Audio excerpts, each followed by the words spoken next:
You need to have a valid subscription to capture the image of patient label. If you are not subscribed, watch the tutorial on how to purchase a subscription.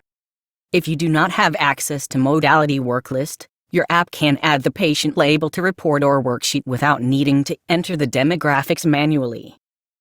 Log in as a technologist or radiologist. Tap Table of Contents. Select a topic to see the demographic page. Before selecting patient label, make sure the mandatory fields are completed. The institution name, exam indication, and the name of radiologist or technologist must be entered in order to use patient label. Tap Use Patient Label. Your device built-in camera is now being used to capture the patient label. You can use manual or auto capture. Auto capture works best if your label has distinct borders. Crop the image to only include the information you need.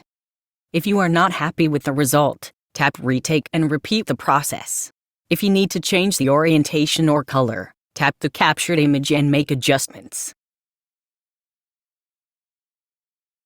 Tap Save to import the captured image to your app. The next button is now enabled to complete your report or worksheet. That's it. Now this image will be published on the report or worksheet in place of demographics.